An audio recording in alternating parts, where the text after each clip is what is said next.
Good evening, everybody. Welcome to this week's edition of podcast named Deferred. I'm your host, Seven. With me is my partner in crime, the sexiest man in Santa Monica, and a man that knows more about lovemaking than you would ever understand, Craig Newton. Good evening, sir. How are you? Man, it's getting deeper and deeper every single week. Man, by the end of it, you're just going to be the rule of the world. Like, we're just going to build on it every season. And by the end, you're just... You've made more love than Genghis Khan on a slow Tuesday, that's for sure.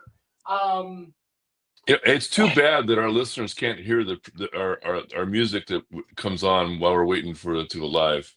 Love that music, man. What's crazy, and I have to figure out how to get that fixed because it shouldn't be happening like that.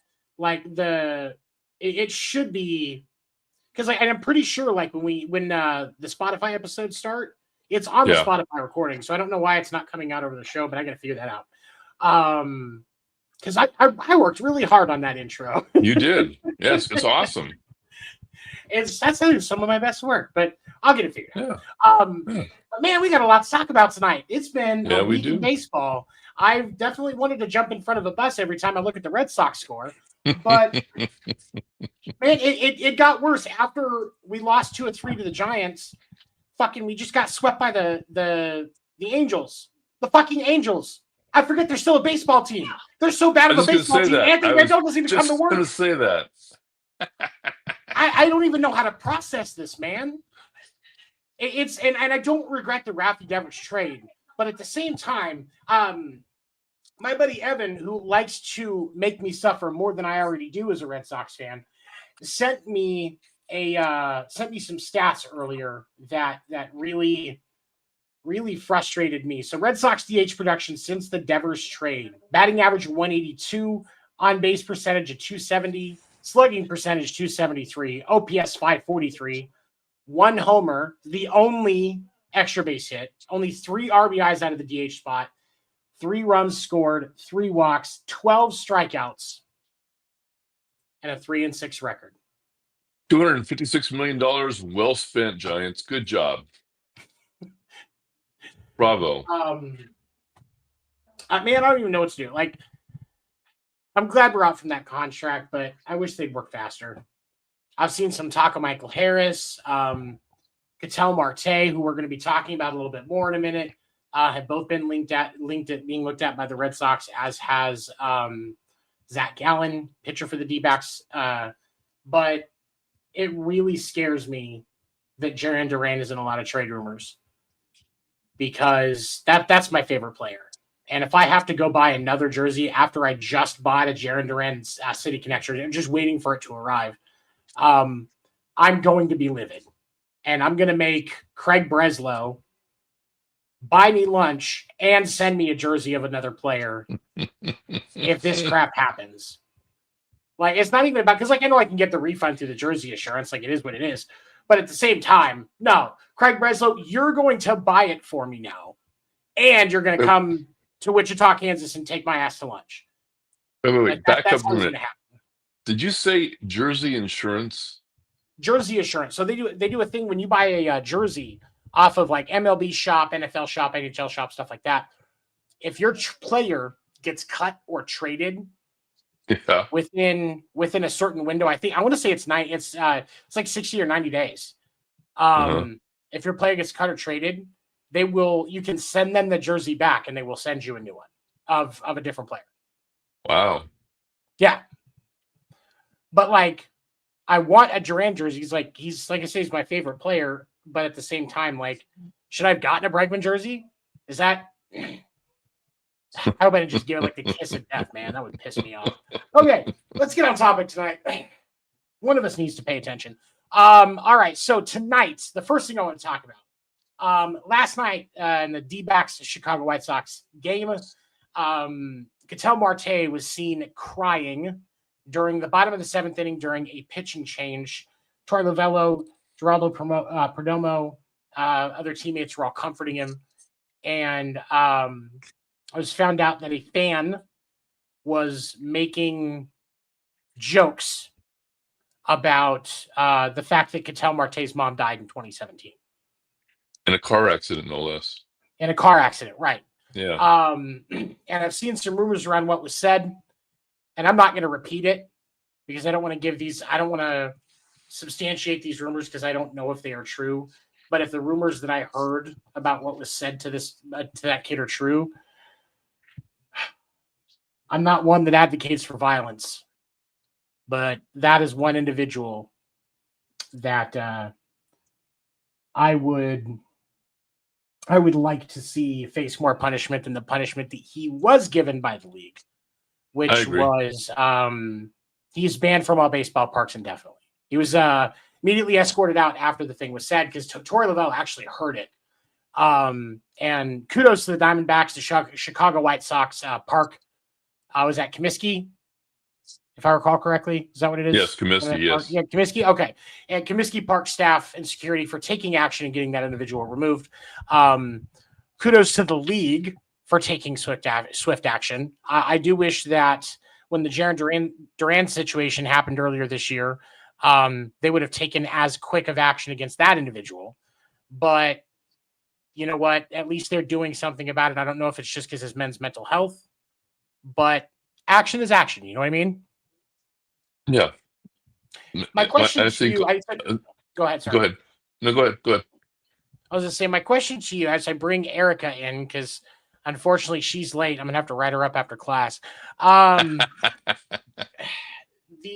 question to you is, Craig, Yes. Is there more they could be doing to handle abusive fan behavior?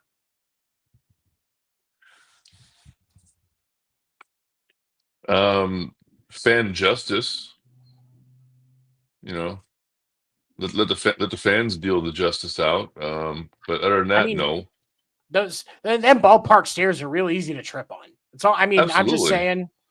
I've seen it happen a lot of times from sober guys, drunk guys. Yankees fans do it all the time. I don't know why. I just have a problem with stairs. But Erika, what do you think? I mean, Yankees fans don't know how to stay up or go up. They only know how to fall. So that's why. I'm sorry. You meant about the fans and stuff. My bad. Carry on. You'll get there. But no, I mean, kind of. I don't know. I mean, like to a point, like you want to let the fans just kind of hash it out. You know what I mean? Because like, there's obviously other people that don't agree with what happened, what was done. I mean, as well, along with fans, the team, the organization, like it's not okay. You just don't do that. So, I mean, like be a good human being. It's not hard. I don't care how much you've drank. I don't care what kind of shit ass mood you're in. There's no need to make a comment towards somebody, especially about a dead family member. It's just when Phillies fans go, whoa, that's too far. That says it all right there. Yeah, it does. And for me, like, you know, and this guy, I go back to the Duran situation. Why? Where did things change to where fans could say whatever they wanted without fear of consequence, thinking they weren't going to have consequences. Craig, what would, in your experience, when did it change where it got to people were just so evil like this? Well, I mean, I'm sorry, I don't mean to cut Craig off. Doesn't it go back to Robinson? yes, I mean, it goes exactly. pretty Well far said. back. Yeah. So, I mean, at the end of the day, like, it's the disgusting aspect of the human race where they weren't raised properly to know. So, I mean, that's really what it comes down to. And the Sports is entitlement of I paid my ticket, I get to say have my say no matter what. I bought my seat for the game. I'm going to say whatever I want. You know, it's, for me, the thing of it is, because like I don't ever want to be in a situation where an athlete doesn't want to perform for me. And I don't know if that's just because, sorry, I'm trying to fix my mic. It fell off, almost fell off my desk. And I don't know if it's just because of the fact that I appreciate, I'm not just a fan of my respective teams. I am a fan of sports in general. I love watching human physical ingenuity at its finest. And so for me, when I see somebody that's making a performer feel bad, it just makes me angry, because that's like making a band that I like not want to come back to the city I'm in because you're being a piece of shit. Like I had, there is a more local band, regional band in this area called 1,000 Years Wide. And I've worked with those guys multiple times. Really good band as far as covers are concerned. Great originals, kind of a 90s metal, early 2000s metal sound. So, decent, good rock music. And they were booked to play the Prime Festival in St. Joe, where I used to run the venue. They were booked to play music at Prime. I'm sorry, Proud Festival for their Pride stuff. It's a town of 75,000 people. There's like 6 gays, so they just keep it simple. It's a weekend, not a month for them. Well, they booked a show, and they got pulled from the show because people were saying that they were hateful towards gays, making stuff up, saying hateful things about these guys. Lead singer's sister is gay. They had foregone their salary for the show to donate back to help make more happen. Wow. People that hate gays don't agree to a pride show. People that hate gays don't forego their salary to contribute to the cause of what they were trying to do. Yeah. People think they get to just mess with, and now those guys, they don't ever want to do a show in St. Joe again. And it's a great, and yeah, I don't blame them.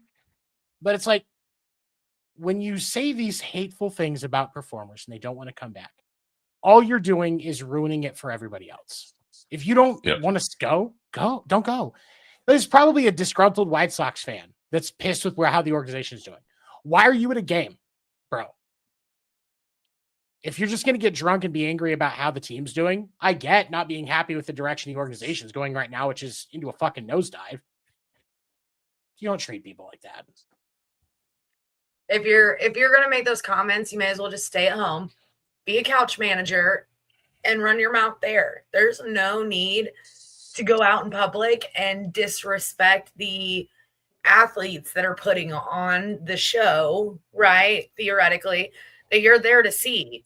If you're going to run your mouth, sit at home, sit on the couch. If you can't handle your alcohol in public, sit at home on your couch, watch a fucking game. Don't sit there and go and do what you did, because it's gross. It's really not hard to be a decent human being. It's not. No, it's not. It actually, to me, like in my experience, because we've all had those moments where we've been shitty individuals. So let's just be honest here. Nobody's fucking perfect. It's harder to be shitty than it is to be a nice person. Like you have to try harder to be a piece of shit Yeah. you do to just be nice. Like, there's more energy in yelling hateful shit than in just, smiling, not fucking going, not, not saying or doing anything, sitting there. It takes more muscles in your body to be negative, and it affects your body more to be negative than it does to be positive. Smile. It's not fucking hard to do. You don't know what someone's going through behind closed doors. And even with that being said, that's just back with Duran. Like, same thing. Like, the dude came out and acknowledged having a struggle. And instead, some fucking piece of shit jackass decides, oh, you should have pulled the trigger. Shut the fuck up. There's no need for you to say that. There's no need for you to say anything at all. And just like with the guy with Marte, what was it that the guy said? Oh, your mom was texting you when she had like crashed a car or whatever. Whether that is what happened or not, why would you even do that? That is so traumatic to make somebody go through and relive that situation, no matter what the situation was. Like, just be a decent human fucking being. It's not hard. It's not. It's really not. It's frustrating when people are like that. I don't get it. I don't understand it. But you know what? I don't have to deal with it anymore because they're not going to be allowed at the park. And that's one less asshole that I have to worry about ruining my time. But here's the thing, though. Is it just at that specific park or is it at all parks? No, he's banned indefinitely from all parks. Okay. So that is the benefit. And like I said, you may have missed it when I was talking about it before he came in. They took action quicker on this than they did with the Jaron Duran situation. They definitely did.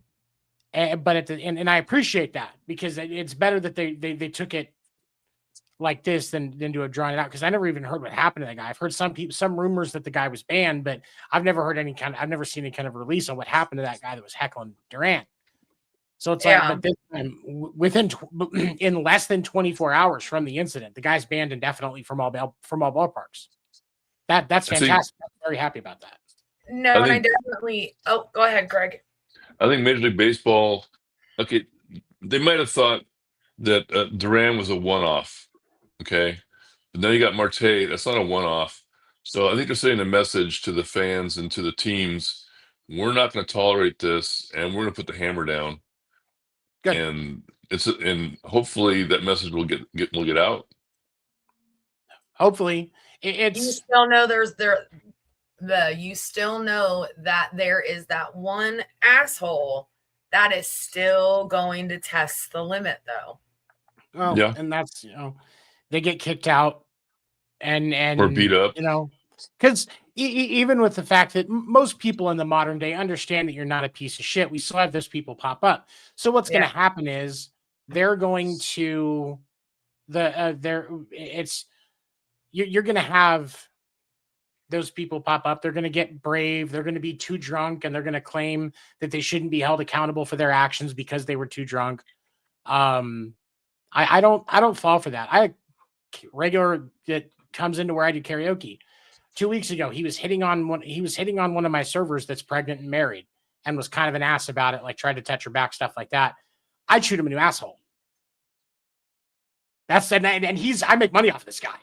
He buys me drinks, or, offers to. I don't really drink at work, but like he offers to buy me drinks. He gives me tips. He sings. Like, he's part of the reason I get to do what I do. And I still I still shoot his ass out. And I told him, I was like, dude, I don't want you here if you're not going to go apologize to the server. And I made sure he apologized. Good.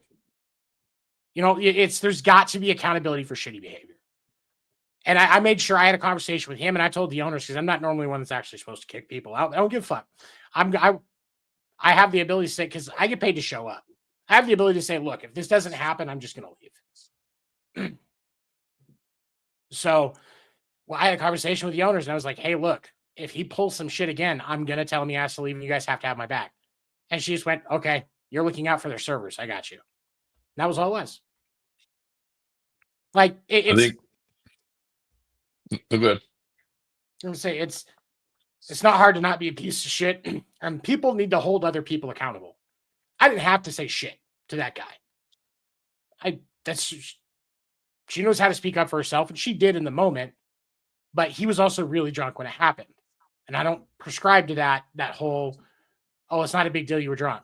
No, there's some of my trauma that was not prosecuted because the person was drunk. I don't subscribe to that. You're still accountable for behavior. And on top of it, too, just because you're drinking, that doesn't mean exactly like you said, you have to still be held accountable.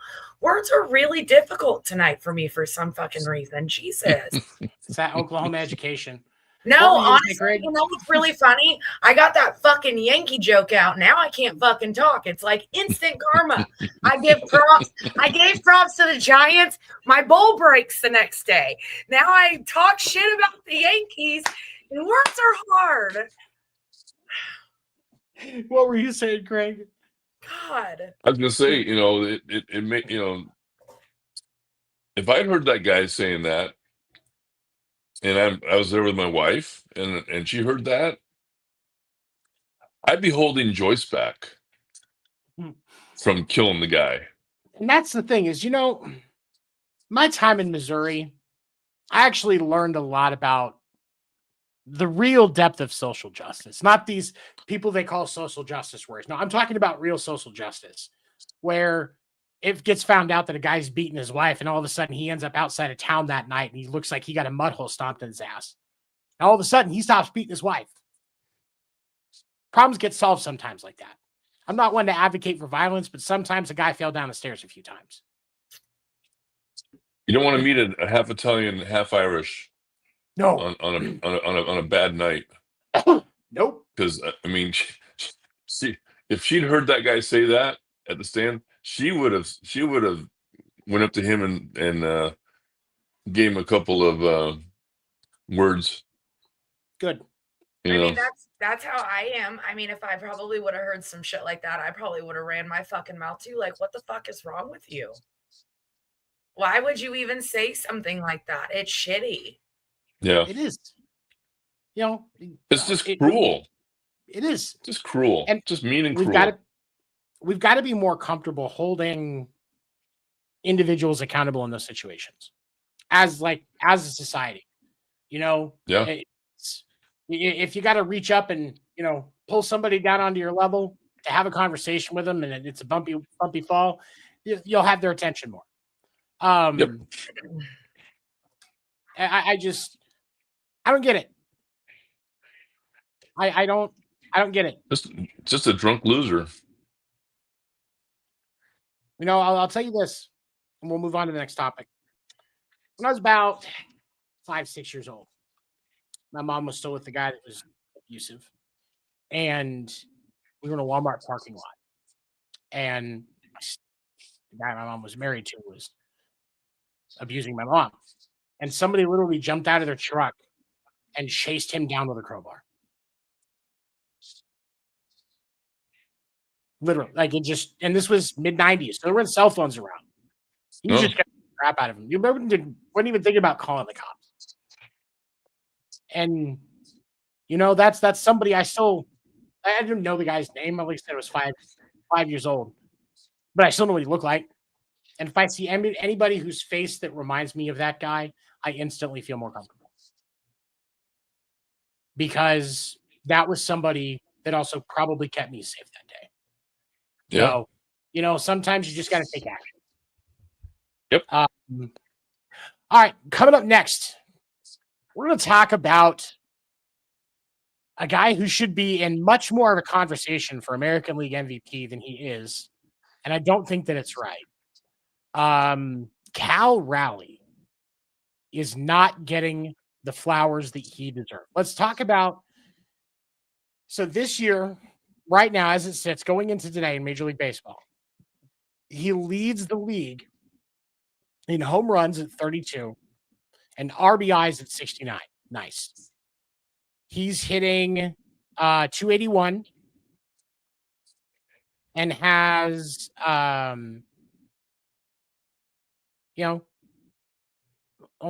he's been walked 46 times. He's on pace to more than double his career high.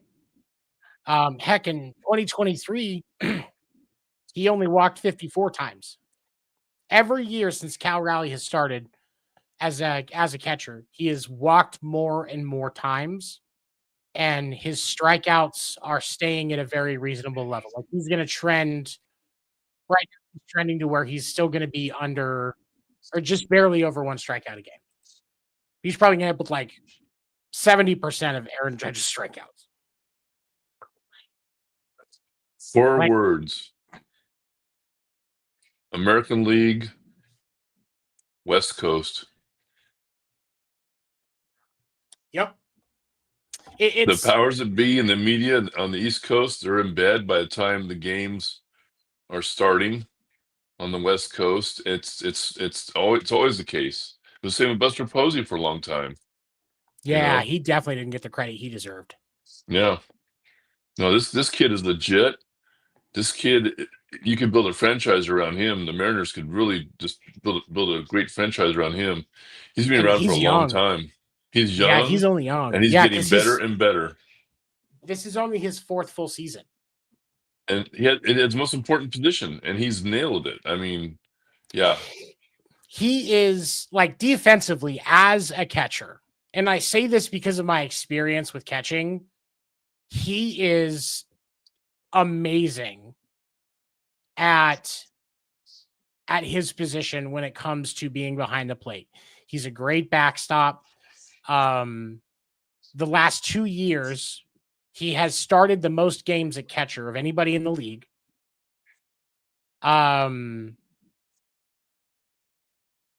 He led the league 2 of the last 3 years in number of runners that he caught stealing.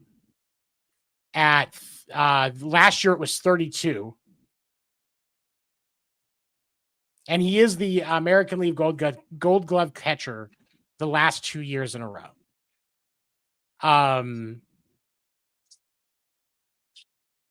Like, that is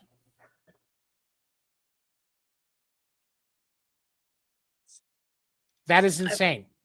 I've always said catchers get overlooked, especially for those like awards. They do, unfortunately, and it's sad. And they need to get better recognition than what they do get. It's like, what was it? I don't think it was last year. I think it was the year before. Patrick Bailey had like a ridiculous season. Yeah, if I recall. Yep. And nobody was paying attention to what he was doing. And I think it ended up being most of the flowers ended up going to Moreno from Arizona. yeah. Which he's not. I'm not saying Moreno's a bad catcher. He is great at what he does as well. But the Patrick Bailey was on a whole nother level that year. 0 credit. Yep. Cal Raleigh. And my thing really is, like, the last 2 years, Cal Raleigh has gotten like 1 or 2 MVP votes, which I think is great because he's really good at what he does. But it is, and Eric, I'm going to get your thoughts on this first. Is it suffice to say that the fact that the Mariners are even in the hunt right now for a wild card is because of Cal Raleigh? I think it's because there's something fishy going on. No. Wait. I mean, no, I mean, I think we could, like, I think to a point we could all kind of agree that he's why. Damien, I don't know. It's hard for me to agree or disagree with this comparison because I do kind of get what you're saying. Like, they don't get the flowers that they get deserved for their position. But at the same time, kickers work on average 6-7 plays a game. Patrick Bailey is working on every pitch when his team is on when his team is on the field, and he still hits and he's raking. Catching by itself is hard. It's hard on the body. Like, and as a position that I played, my knees are horrible, partly because I caught, and it wears on your knees to stay in that position. So catchers that can hit well, like Cal Raleigh right now, the rookie catcher that's in Boston that they got from New York in a trade in the offseason, Narvaez, amazing behind the plate and raking. Patrick Bailey, that good season. He's not doing it so much this year, but that season year before last, he was absolutely bombing. And people forget that the catchers are the field generals on defense for a baseball team. The catchers direct things.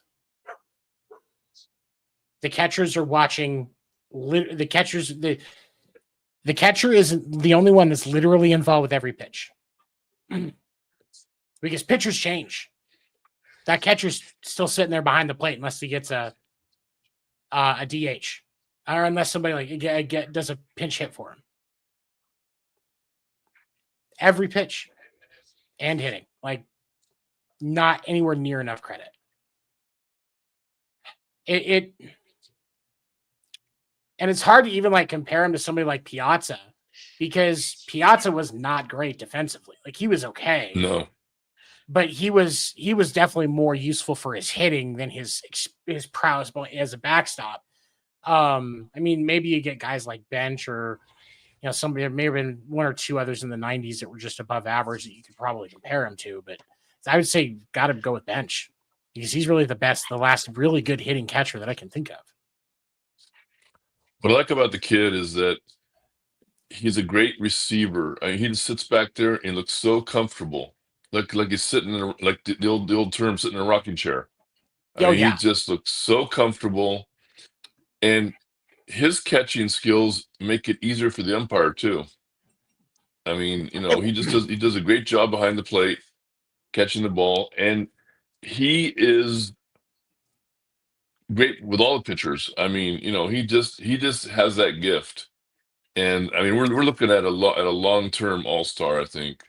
And definitely the heir apparent for Perez when Perez retires, from Kansas City.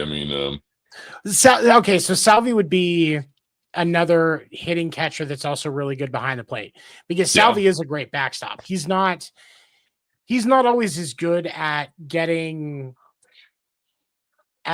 players out, simply because his pop is not one of the best. But when you look at Salvi's numbers, he was definitely a solid hitting. He actually led the league in home runs and RBIs in 21.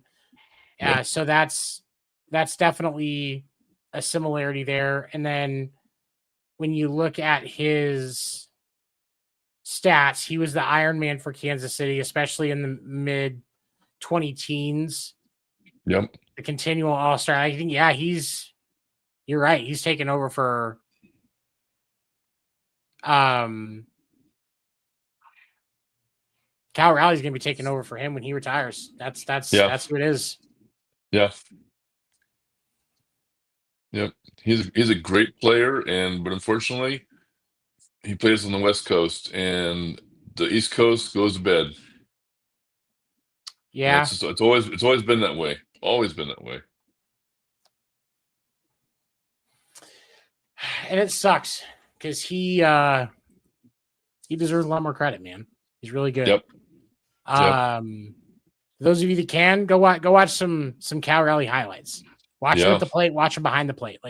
He will, if you've got a kid that's wanting to catch, it's a fun position. Like I said, you're involved in every play, and it's a lot easier if you know how to catch. You're always going to have somewhere to play, because catchers are hard to find. But especially a good one. Especially a good one. You can be an average catcher and get a job as an MLB bullpen catcher making six figures. Yep. Yeah. If I had stayed with it, even if I hadn't gotten drafted, I could have gotten a job with a team as a bullpen catcher. You still get a ring. You still travel with the team. You still have your locker in the locker room. And what's great about being a bullpen catcher is you don't have to deal with being in the press wanting to ask you questions. You just go in, change, shower, change, go home. Ryan Stewart, please sell the Bulls. He's offloading the White Sox to Justin Ishbia. So I think the next thing is going to be the Bulls, but he's going to milk every last drop of that Michael Jordan teat that he can before he sells it. But yeah, no, it's I like Kyle Raleigh. And now comes the part that I didn't want to get to, but I know we have to because it's that time of year. We are now at the point of having to have conversations about the trade deadline moves that are going to be potentially coming. Jaron Duran and Alex Bregman are the top two out of the list that ESPN did. ESPN came up with a 50 top trade candidates, and Bregman and Duran were 1 and 2. I don't think Bregman's going anywhere because Boston has worked really hard to get a good third baseman, and there's a surplus of talent in the outfield, so they can get more time out of trading Duran and relying on the young guys. I hate it with a passion because Duran is my favorite player.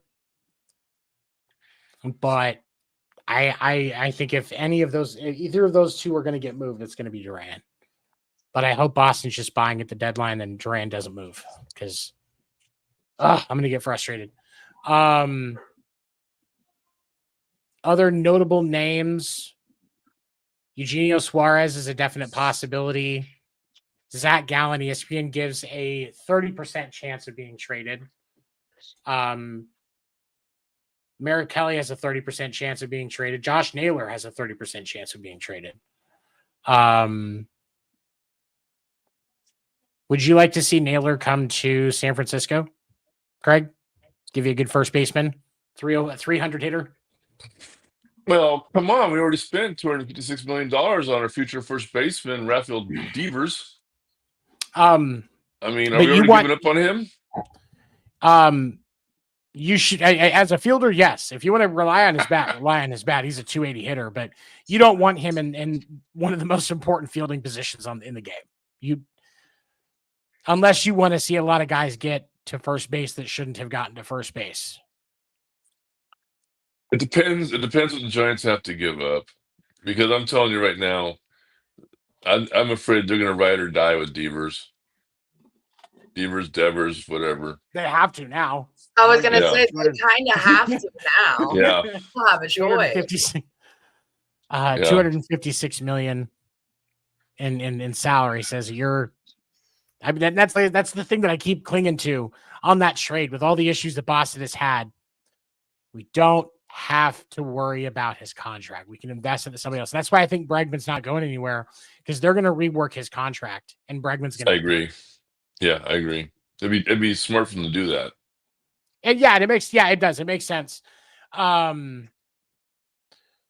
Giants need pitching more than they need infield right now. I mean, I hate to say that. I didn't start of the season, didn't think that was going to happen, but yeah, they're pitching. I mean, oh my God, Verlander is just old. Yeah, washed up, dried up. Yeah. Came in along the bay line. Yeah. Cute wife, but I mean, that's about all he brings to the clubhouse. It's like, What does he bring to the clubhouse? Old balls that can't do anything? You have to talk to his girlfriend about that. That's the only reason you can respect that man. I think that Verlander brings to the Giants, he's the old guy that walks around the locker room naked. Like he's the one that's confident enough. He doesn't care anymore. Like when he leans over to talk to a player, he'll go into that power stance where he's got one leg up on the chair or the bench so that his dingleberries are just swinging down there. And then just look like Ariel rat nuts. Yep. The Captain Morgan stance. He's doing that the whole time. You're bringing back too many bad memories of me in the clubhouses in Major League Baseball back in the day. Okay, well, let's not give Craig trauma. No. Now the first one. Now there's a couple of relievers, because relievers is one of the things that the Dodgers need most of all. So I'll throw you the top three relievers that I'm seeing that are linked to the Dodgers, and I'll let you tell me who you like. Trevor Bauer, and Trevor Bauer. He is a starter, and you don't have to wait for the trade deadline. You can sign him anytime. The Personally or MLB team? The MLB team.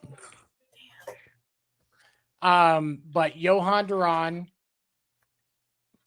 Emmanuel Clase, and Felix Bautista are the three highest ranked relievers on ESPN's top 50 trade candidates list. And Duran, out of those three, Duran as the one that's the highest chance of getting traded at 40%. He's just flat out nasty too. He is, but honestly, I'd rather see, like, if I'm a Dodgers fan, I want to see Clase. And that's what I was about to say. I would rather see Clase. Then come on, Duran. If you get to see Clase, you know who that's really going to piss off? That's going to piss off Ben. So you can enjoy it a little bit because Clase goes to you. Ben's going to have a conniption fit. So I think that would be funny. Okay. What were some of the other ones that I saw here that I thought were interesting? I'm trying to find it. Pete Fairbanks is another reliever. He's that is possibly linked to the Dodgers, a 35% or 60% trade. The Sox aren't trading Aroldis Chapman. Boss, I don't know what you're talking about. Let's see. Listen, here's the way I see it. No matter who the Dodgers get, there's still a 75% chance of a chokage. So Ryan Hensley's another pitcher that's on the Dodgers' radar, or should be. And I like him too. He locates really well. He's not as much about gas, but he's more consistent as far as location is concerned. And I'm a big fan of that. I mean, the Dodgers need something. You guys could get there's a lot of speculation. You guys could get Walker Buehler back too. If that happens, I'm going to be mad. I bet you would. I take him back in 2 seconds. I was so upset when we lost. Listen, he clutched the World Series for us. Why the fuck did you guys get rid of him? They were distracted by Shohei Ohtani and his interpreter. They wanted to make sure that there was. I get it. They were distracted by something because that was a fucking stupid call and a stupid decision. Why would you guys let him go? And you're 100% correct. You absolutely should not have let him go. But then the question becomes, if you're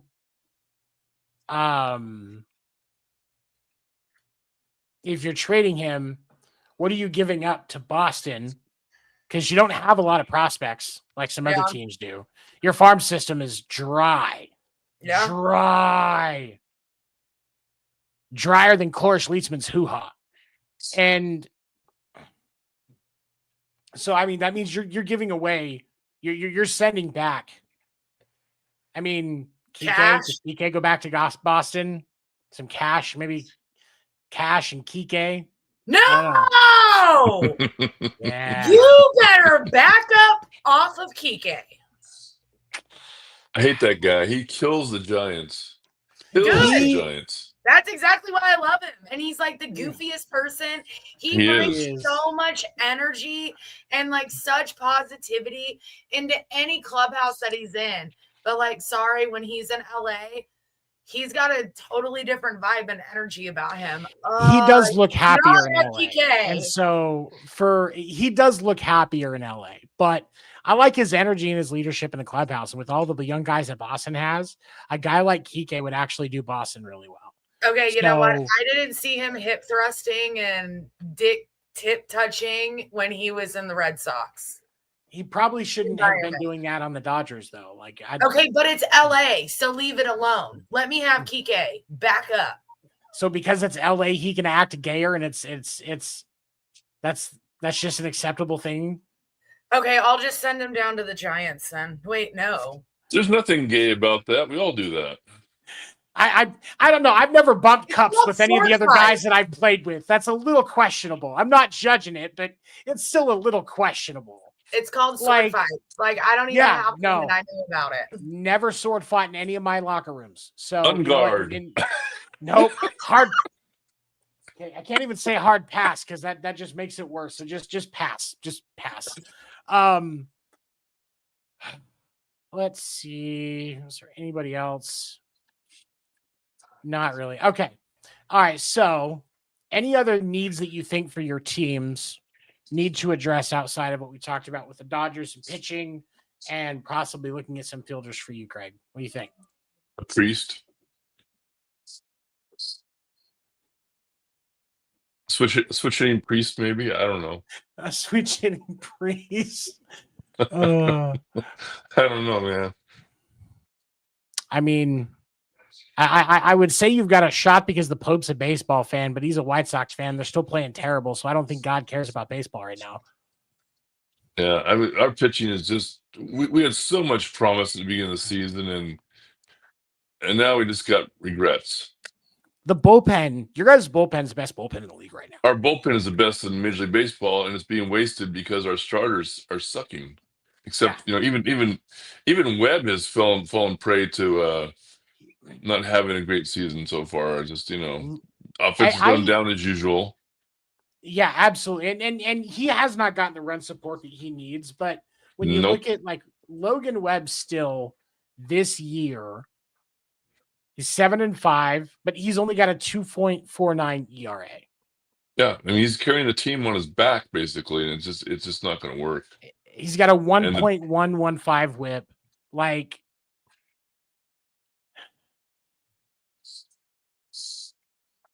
yeah, he's having a great. What's crazy is this. You're right. This is a down year for Logan Webb, and it's still pretty good he's still having a really good. Like, what's imagine if the is, offense was doing a job, Yeah, well, and he led the league in innings pitched the last 2 years. Yep, he's an iron horse, and we're at 81 games in basically, and he's probably going to flirt with that again. Yeah. He likes to be the one that throws the most innings. He likes to be the one that can be counted on. And what's crazy is even with these numbers, he's still not going to get a Cy Young unless he can stop, unless they stop losing, because that lack of run support is going to count against him, and it's not even his fault. Yep. Yeah. It's crazy. It's absolutely crazy. Erika, what about you? What do you think the Dodgers need? Trevor Bauer. You need Trevor Bauer. Come on. I'm glad you understand my lingo. I understand your lingo very clearly. Okay, well, keep your pants on. Player-wise, it's actually going to play. What do the Dodgers need? I mean, honestly, we really just need closers. We really need closers. We need better in that bullpen.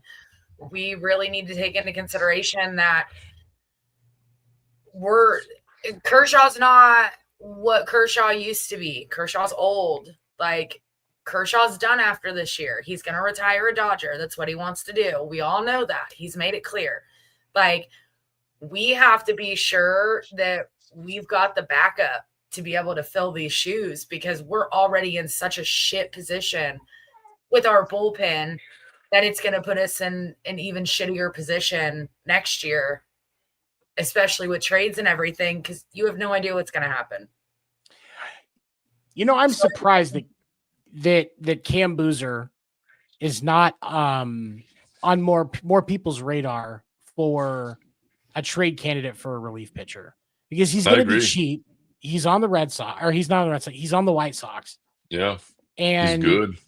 He's good. He had a 2.5 ERA across 46 innings last year. Yeah. As a reliever, like dealing with all of the problems that Boston had last year, Cam Boozer was a stalwart in that bullpen last year. I was actually a little frustrated when I found out that they didn't re-sign him, and that Chicago brought him in. But that's definitely something that the Dodgers should look at grabbing, when you go to the farm system that is the Chicago White Sox, that's one of the guys you want to call up to the big leagues. Is Cam Boozer. I can see the Giants maybe going after him just to mess with the Dodgers. Which I think that would be funny. At least drive the price up a little bit. Let's see. Question: with MLB having minor leagues, do y'all ever see MLB having a regulated or relegation clause? In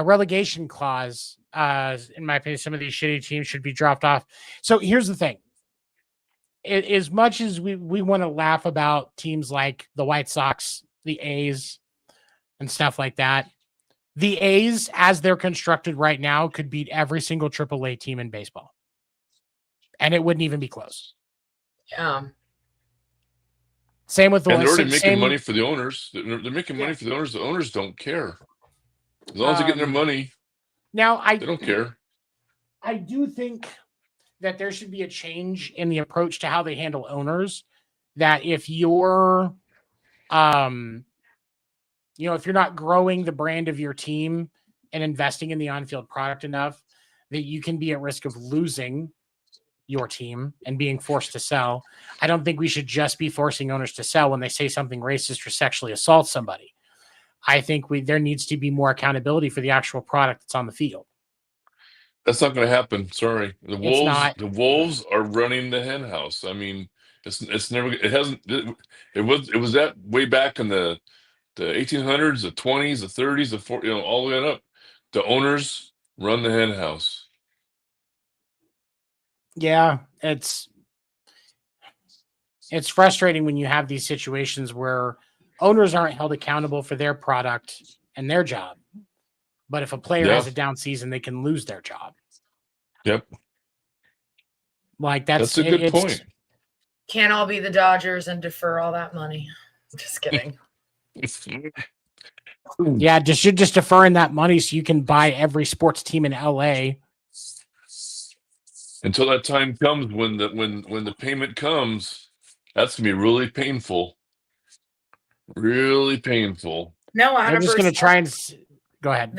They're definite. I think that they're setting themselves up to fuck themselves, honestly. So I mean, I don't know. I mean, it could go either way. I mean, they're already revenuing so much money off of Tawny and getting that Japanese mark. I mean, we'll see what happens. I don't know.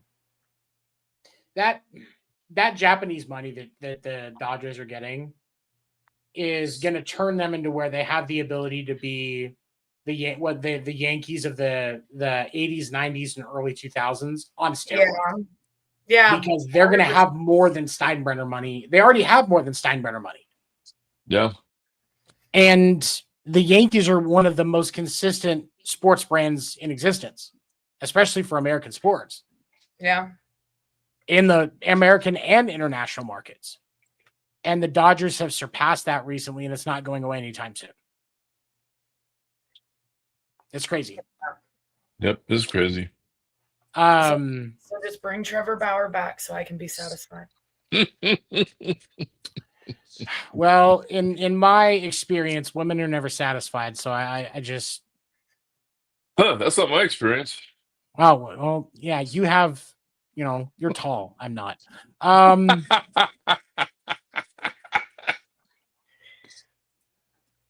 Wild card wise right now, the Giants are a half game up on the Padres. They do have a wild card slot. The other National League wild card teams, the Mets are 2 games up. And then you also have the Brewers. We're going to talk about the Brewers before we get done today because they're new rookie. I want to talk about that kid. In the American League, the Rays have a 3.5 game lead on the field, but they're only a game back from the Yankees. So that could flip at any time. And then you have the Jays a game ahead of the last one, which is the Mariners. And the Red Sox, thanks to poor play on the road, have fallen 3 games out of the wild card. Guardians are only half a game back. The Angels are only a game and a half back from a wild card slot. The Rangers are 2. Are there any teams like on the National League side? I forgot to say the Padres, the Cardinals, the Reds, and the D-backs are the teams that are really within striking distance. And I guess the Braves too, but they're still 7 games out of a wild card slot. So I still think, despite how much I pissed off Alex Anthopoulos when I said that Chris Sale could be on the market, fuck you, Alex Anthopoulos, for saying that was never going to happen. We both know it can happen, you dumb bitch. But technically the Braves are still in striking distance. So out of all the teams in the National League and the American League, are there any teams that you think have an actual legitimate shot of coming out of that lack of contention and getting a wild card slot? Erika, what do you think? My gut wants to go with the Braves. Me too. Yeah. If anybody can come back from being 7 down of a wild card slot at this point in the season, it's the Braves. I mean, we've seen them do it. Yeah, they heat up relatively. They heat up at just the right time, and right now is normally that time that the Braves heat up. We could see them do the exact same thing. That what was it? 22, 21, like 21. I mean, we could see it happen. It's possible. It's plausible, and it's possible. In the National League East, the Braves are 9.5 out, so they would definitely have to get that 7 games up, or you have to see the Mets and the Phillies crumble, which we all know that's possible. But I said the Mets could crumble. We know that's possible. So the Phillies could crumble, like both teams can, but I think it's more likely they're just going to have to start winning games. They have to start winning games. Alex Anthopoulos said on the radio show last week on Wednesday that they're trying to make a splash trade right now to show everybody they're serious. Bro, time's ticking. They should have done this like months ago. They should have been looking more aggressively, yeah, you're right. But I mean, in some teams may just like for stuff that they may want, they may not have quite been in that position. Like I know when I look at the players that are on that top 50 list, their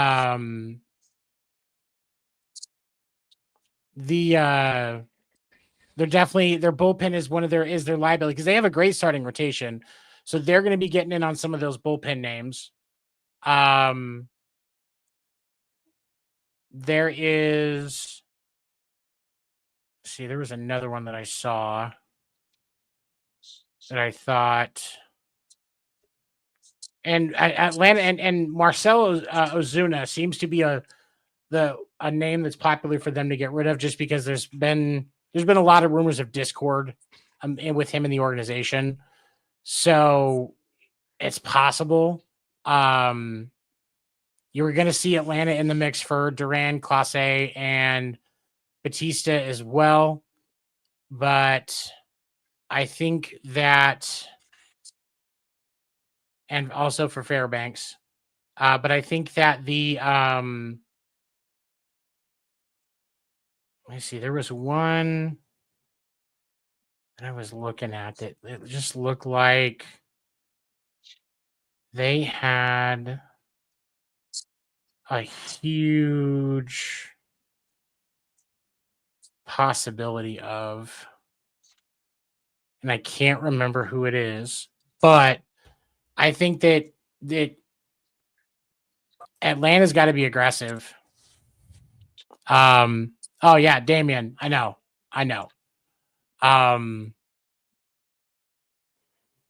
Poor guy's a White Sox fan. See, Damian at least just acknowledges it and stays at home. He doesn't harass talented players. That's why Damian's one of our people. We respect Damian. But yeah, no, it's Atlanta's got to make some moves. They've got to beef up their bullpen, and I think they need to move Ozuna. Maybe Ozuna gets moved in that package that gets them, and they end up getting Class A. Because that's a huge incentive for Cleveland. Yeah. And you want to tell me that you're going to have guys like Sale and Strider in your rotation, and your closer is freaking Emmanuel Clase? That really beefs up that team in a in a good way. So I think that's I'd be willing to bet, even if Class A doesn't end up there, I'd be willing to bet the offer that Atlanta makes is aggressive, and we hear about it. Yeah. All right, let me look at the list of other stuff I said we were going to talk about. And okay, 2 other things I want to talk about today before we wrap up. Number 1, the Brewers rookie pitcher, Jacob. Give me a second. Let me look at his name again so I can say it. Mizurowski. Jacob Mizurowski. Not only has this kid just been stellar from jump as a starter, but he is he dueled with Skeens yesterday and came out on top. Damn, really? Yeah. He looked, where's the numbers at? In the game yesterday, because it was yesterday in the Brewers Pirates game. Mizurowski and Skeens were on the mound, and Mizurowski pitched for 5 innings. He only gave it 2 hits, no earned runs, 8 strikeouts, and only 2 walks. Skeens only pitched for 4 innings, gave up 4 hits, 4 earned runs, only fanned 4, but only 2 walks. So Skeens didn't do bad, but Skeens is going to be plagued with a lack of run support until he gets the hell out of Pittsburgh. Yeah. And that's been the problem for him the whole time. Yeah. I feel bad for the dude. Because especially like we have Ronald Waldo on once a year at least for whatever book he's running. And he talks a lot about the Pirates. He's in Pittsburgh. He's a big Pirates fan. That organization has a lot of history, and they used to be one of the greatest organizations in the game. And to see where they're at now and the product that we get from them is just unreal. I hope for Skeen's sake he's able to get out of there sooner rather than later. It's just wasting talent. 100%. You have a wasted talent just sitting there, and not only that, like you have to feel bad for that organization. No, I don't feel bad for the organization. I feel bad for the players that aren't getting the support and the coaching and the resources they need. I get what you're saying. Like you look at a guy that's a true pro. Like one of the other things I want to talk about today kind of blends because this is also Pirates related. But O'Neal Cruz got pulled from the game yesterday because he didn't run out a double play because he wasn't aware of how many outs there were. Now I'm not speaking out against a punishment. When a player makes a mistake like that, you pull him out of the game. That's what happens. It happened to me. It's happened to other guys. Like it is what it is. But a consummate professional like O'Neal Cruz in a real organization is going to be locked in, and it's not going to happen. At least, I mean, Craig, what do you think? Am I missing something here? I was shocked when I read about Cruz doing that. I mean, he is, like I said, he's professional, and he must have felt absolutely awful and embarrassed. You know, I mean, he's one of the leaders on the team. I mean, it's just. But I didn't hear him. I didn't hear him back talking. I didn't hear him, saying, that that shouldn't have happened. I mean, he took it as one of the leaders on the team. I mean, you have to. So if especially if you're a leader, to not take it, because like we've seen, was that player last year, or the year before? I can't remember who it was that threw a temper tantrum because they got pulled out of a game for not running out on a double play or. Oh yeah, it was a Dodger, wasn't it? Who it was a Dodger? I think it was somebody on the Braves. Oh, I think it might have even have been Ozuna that got pulled out and got pissed about it. They got pulled out of the game because I think you're right. I think it was Ozuna. I think it was, and somebody in the chat, if you guys happen to know it, is just put it in there. If I'm wrong, I'm sorry, but I think it was Marcell Ozuna. I really do. And then I think there was a situation because it was like 2 years ago it happened to Ozuna, and then last year I think somebody like Michael Harris II didn't run one out, and Ozuna pitched a fit because he didn't get the same punishment that Ozuna did. Yeah. And I think that's, if I recall, that's what happened. But I could be incorrect on the names in the team, but it's just something like that. But No, yeah, Jake, I'm like 80% positive that you're right now, to be honest. yeah. And Jacob Misiorowski, he's already 2-0 on the season. He's pitched in 2 games, 3 games, 2 or 3 games. Undefeated record. Stellar numbers as a pitcher, what you want to see in a rookie. Now, what's going to be interesting is once there's more tape on him and players start to see him more, is he going to start getting taken yard? Like, that's the question that you have to wonder. Like, is it going to catch up with him, or is this a kid, the next Paul Skeens, the next Tarek Skubal? No, I mean, I bet eventually it's going to catch up to him. Well, it depends how teachable he is. I mean, if he's humble enough, he'll want to be teachable and learn and be able to adjust on the fly with each team to get better. Hopefully, some players just, well, I got the stuff, I'll throw it by him, and I'm good until they're back in AAA. And I don't say this just as a catcher. I say this from experience. Like, when you're coming up, I mean, especially when you look at a guy like Misiorowski, who's on the Brewers. For those of you that don't know, the catcher for the Brewers is actually a very good catcher. It's William Contreras. He's been around the league for a minute. If you're a rookie pitcher and you have a veteran catcher, listen to your catcher. Yep. They know they know what you need to throw. They know who the hitter is. They know where they're going to swing at and not get and have less of a chance of making contact. Listen to your veteran catchers.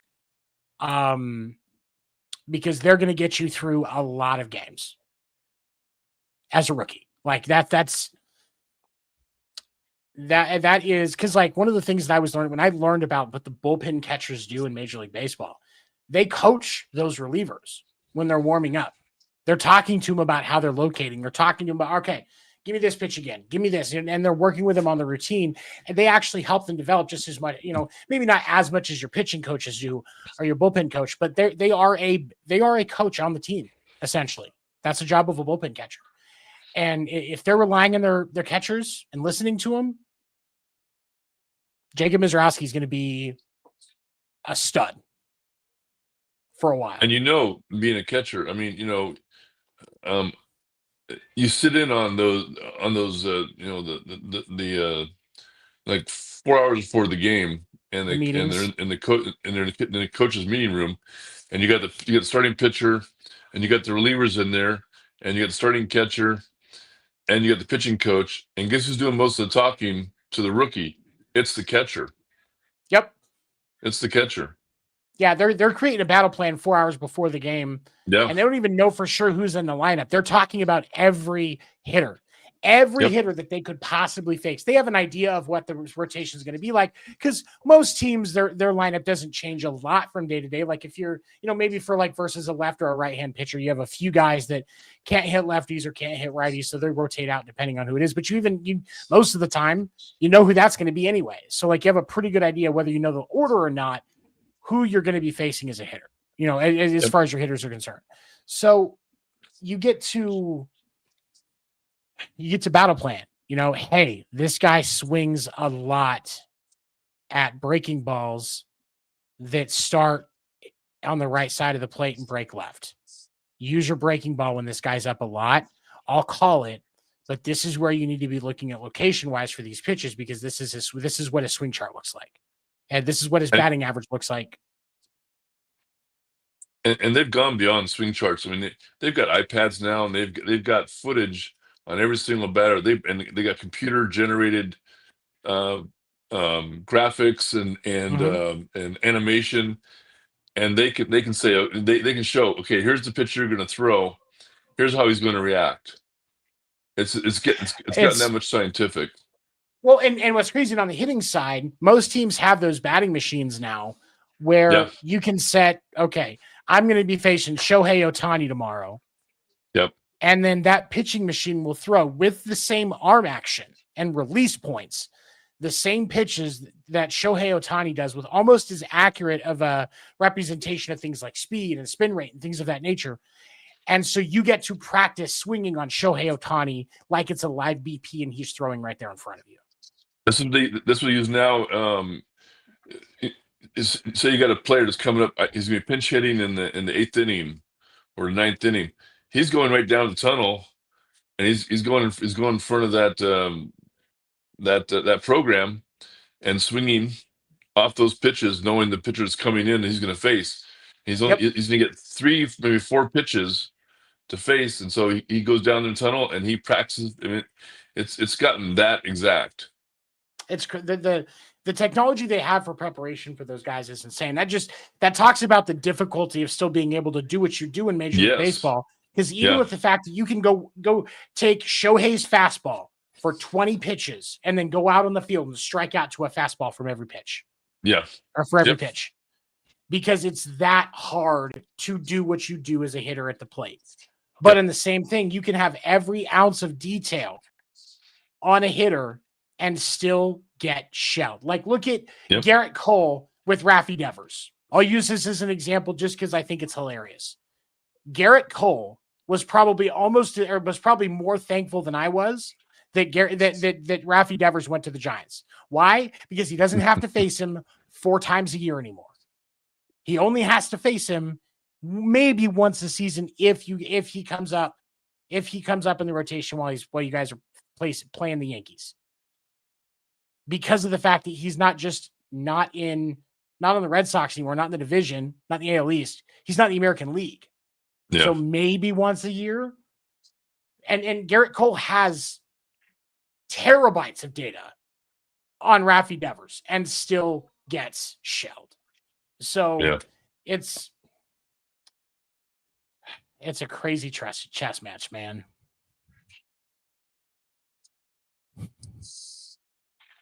There's a White Sox player. Yep. Anyway, all right. So let's see here. Is there anything else? No, I think that was anything. Oh, Erika, did you have anything for us on AUSL tonight, softball? No, honestly. Okay, no worries. I am working. I know they were just here in Norman just like 5 days ago, 4 days ago, 3 days ago.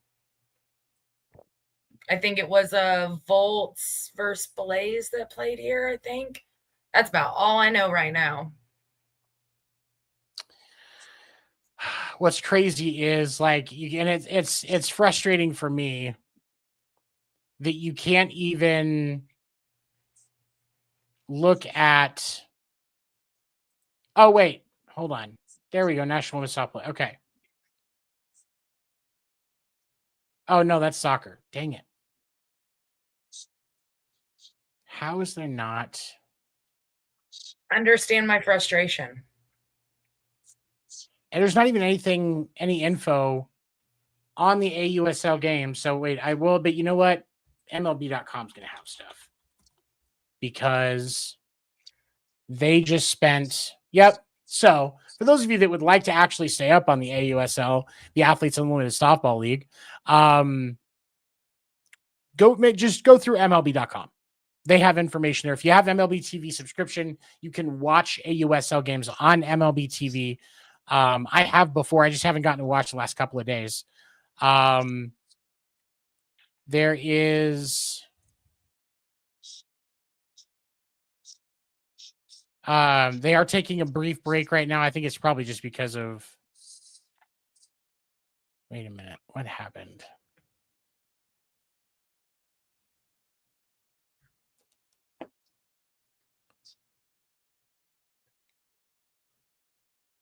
What is this? See, understand. Oh, okay. So no, I was just trying to understand what was going on. So they're on a 2-week break right now. Play resumes July 7th, and it has to do with international competition. So it was a planned break. So when that returns, we will stay up on that. But for those of you that don't know, you can watch AUSL games on MLB TV. And I highly recommend it because it's great to watch. There's some talented women there, some that you've seen recently in the Women's College World Series, but also some that are have been around for a minute, maybe coaching at the college level, but they get to play this summer. So check it out. Definitely worth your time. Final thoughts, Erika? Anything else on your mind today about baseball? Not really. I'm ready to get to this end of the season. Let's go. Let's see how this World Series goes. Craig, what do you think? 2 words, Trevor Bauer. My closing thoughts. I knew Dad loved me. But here's the thing: if the starting pitching gets any worse in San Francisco, he's gonna call Bauer himself, be like, "Look, I'll shut the fuck up. Can you please just save our ass right now? Because I'm getting sick of this shit." Like, I think it's gonna happen. He'll break at some point. I think he will. For me, Craig Breslow, Alex Cora, please quit fucking up. It's not good for my mental health. And Craig Breslow, I'm serious. If you trade Jaron Duran, you are buying me a Bregman jersey. I'm not using the jersey assurance. You are buying me a Bregman jersey, and you're taking me to lunch. You are coming to Wichita, Kansas. We'll go to a barbecue spot, so it'll be good food. But you are bringing your ass to Wichita, Kansas, and taking me to lunch to apologize for trading my player. That's my final thought tonight.